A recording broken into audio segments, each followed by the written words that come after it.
اس کو وہ آج اسلام آباد ہائی کورٹ میں پیش ہوئی ہے. پھر وہاں پہ یہ بتایا گیا کہ جناب یہ جو جج صاحب تھے شفقت اللہ خان, ان کی رپورٹ کے بعد عمران خان صاحب کو سہولیات فراہم کر دی گئی ہیں.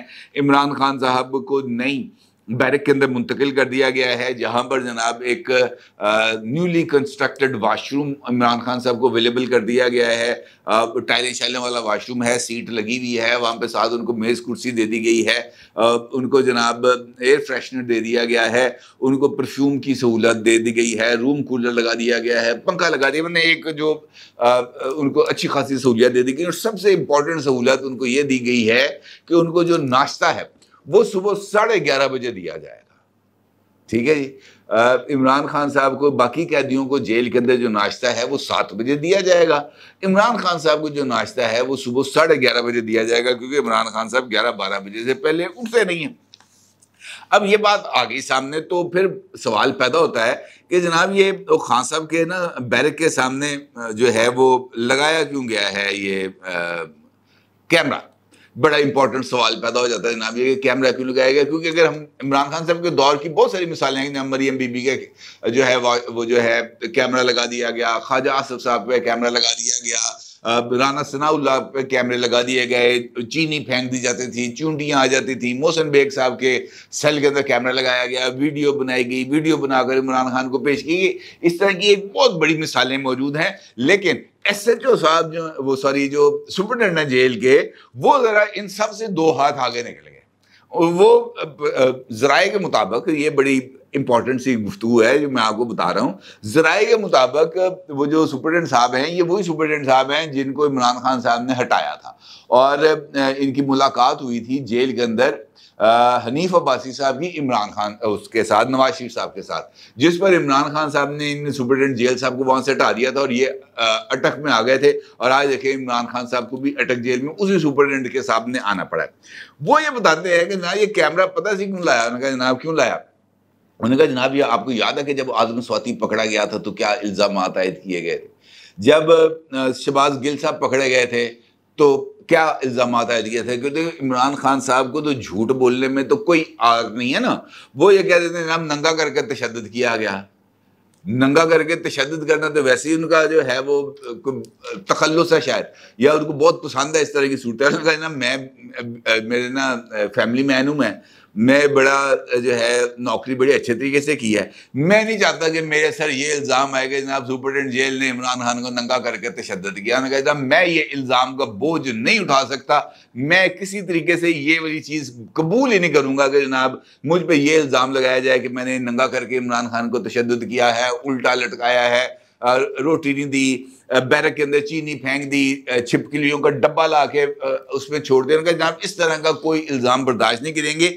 اسی لیے کیمرہ لگایا تاکہ پتہ چل جائے کہ جناب بیرک کے اندر کوئی آ رہا ہے یا کوئی نہیں جا رہا. ہاں البتہ یہ ضرور ہے کہ جس وقت عمران خان صاحب کی اہلیہ محترمہ بشرا بی بی صاحبہ آتی ہیں ان سے ملاقات کے لیے, تو اس وقت کیمرہ آف نہیں کیا جاتا, کیمرے کا رخ موڑ دیا جاتا ہے تاکہ بشرا بی بی صاحبہ جو ہیں وہ کیمرے میں نہ آئیں, کہ وہ پردہ دار خاتون ہیں, پردہ رہنا بھی چاہیے, لہذا اس وقت کیمرے کا رخ موڑ دیا جاتا ہے.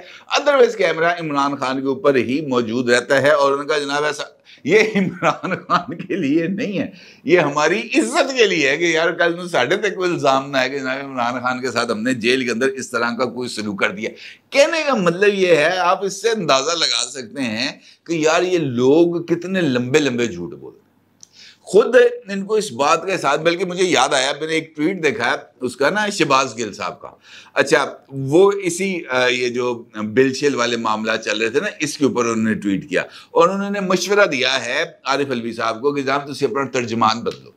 انہوں نے کہا جناب کون سا ترجمان لیا جائے؟ انہوں نے کہا جی وہی لاہور میں پولیس والا نہیں ہے جس کی ویڈیو بڑی وائرل تھی, جو آئی جی صاحب کو بڑے دھانسو قسم کے القابات سے نواز رہا تھا, پتہ نہیں کون سی ان کو وہ کہہ رہا تھا تیرے آئی جی دی وی فلاں ہے, تیرے آئی جی دی وی فلاں, اس طرح کی سی سی پی او, وہ جو بعد میں اس کو لگا دیا گیا, اس کو ذہنی صحت جو ہے متاثر تھی اس کی, بتایا گیا اس کو ذہنی صحت کی بحالی کے لیے بھجوا دیا گیا. آئی جی پنجاب کی اس کے جفی کے ساتھ ویڈیو بھی آئی ہوئی ہے اس کی.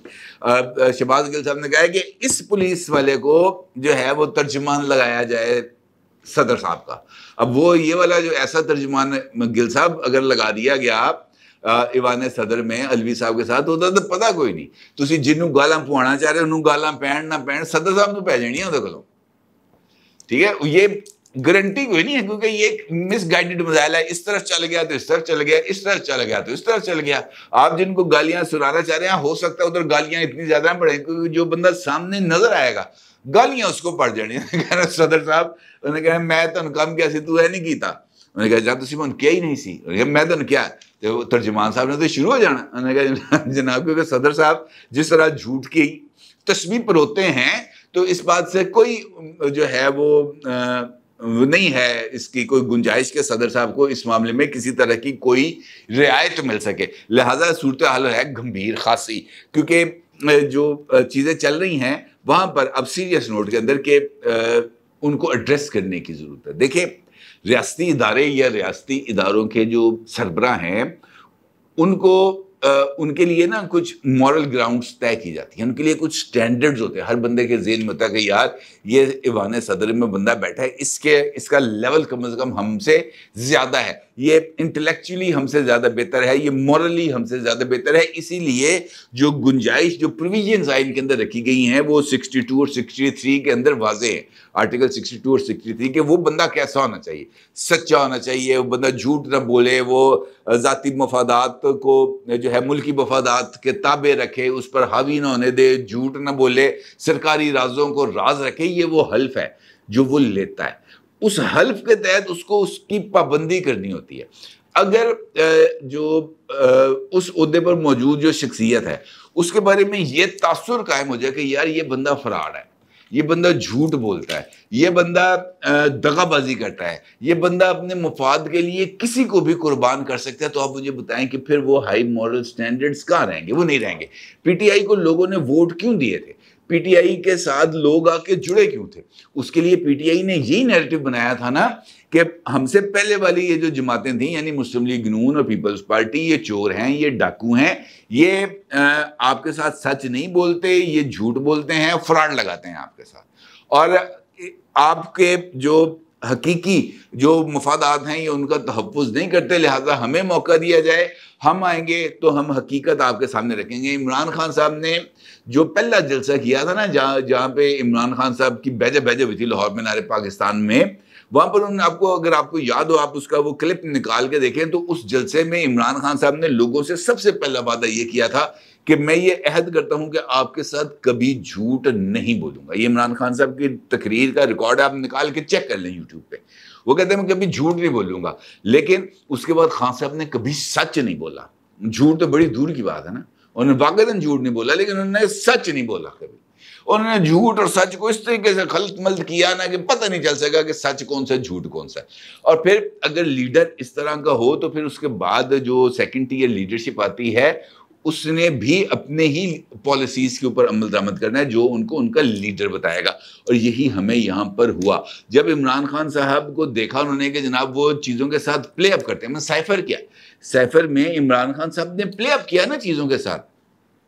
عارف علوی صاحب نے کیا کیا؟ عارف علوی صاحب نے انہی 2 بلز کے ساتھ یعنی آرمی ایکٹ کے اور آفیشل سیکریٹ ایکٹ ان کے ترمیمی بلوں کے ساتھ کیا کیا؟ انہوں نے پلے اپ کیا, کھیلنے کی کوشش کی ان کے ساتھ. Let's play with it. کیا مقصد کیا تھا؟ عمران خان کے لیے گنجائش حاصل کرنا, اور پاکستان میں نہیں انٹرنیشنل لیول پر, تاکہ ان کے لیے جو دروازے ہیں انٹرنیشنل حمایت کے وہ کھلے. نتیجہ کیا نکلا کہ آج سرکاری ادارے بھی پریزیڈنٹ کا مطلب ہے ہیڈ آف دی اسٹیٹ, یہ عام آدمی نہیں ہے. صدر صاحب ریاست کو ہیڈ کرتے ہیں, اور صدر صاحب وہ جو ہے نا سبکدوشی کے بعد میں صدر کی ریٹائر ہوتا ہے, وہ ساری عمر ونس پریزیڈنٹ آلویز پریزیڈنٹ. وہ ان کے نام کے ساتھ یہ عہدہ کبھی ختم نہیں ہوگا, مرتے دم تک وہ پریزیڈنٹ ریٹائرڈ عارف علوی کہلائیں گے. اس سے پریزیڈنٹ ریٹائرڈ آصف علی زرداری صاحب ہیں. وہ ہر ایک بندے کے نام کے ساتھ وہ چیز جڑ جاتی ہے. وہ ریاست کے سربراہ ہیں, اور ریاست کے سربراہ کی مورل اتھارٹی یہ رہ گئی ہے کہ وہ یہ آرڈر کرتے ہیں کہ جناب اس سیکٹری کو جو میرے ساتھ تھا اس کو ہٹایا جائے. اور ان کے ماتحت ریاست کا ہی ایک ادارہ ہے جس کے وہ ہیڈ ہے, وہ آگے سے ان کو یہ کہتا ہے کہ نہیں جناب ہم نہیں ہٹائیں گے, کیونکہ آپ کی طرف سے جب تک یہ الزامات ان کے اوپر سے ہٹ نہیں جاتے تب تک یہ جو چیز ہے یہ بندہ جو ہے یہ آپ کے آفس میں ہی موجود رہے گا، جس کے لیے صدر صاحب سفارش کرتے ہیں کہ جناب ان خاتون کو لگا دیا جائے میرا سیکٹری۔ وہ خاتون ہاتھ جوڑ کے کھڑی ہو جاتی، کہتی نہیں جناب مجھے کالے پانی بھیج دو، میں اس بندے کے نال کام نہیں کرنا۔ مطلب کیا ہے؟ مطلب یہ ہے کہ آپ نے اپنے اس عہدے کو ڈسگریس کیا ہے، کس وجہ سے؟ اپنی ان پالیسیوں کی وجہ سے، اپنے ماسٹر کو خوش کرنے کے لیے۔ اور کس وقت کیا ہے؟ جب آپ کے پاس باعزت ریٹائرمنٹ کا چانس آ رہا تھا۔ اگست آ گیا سر، 6 ستمبر کو صدر صاحب نے ریٹائر ہو جانا چاہیے، 7 ستمبر۔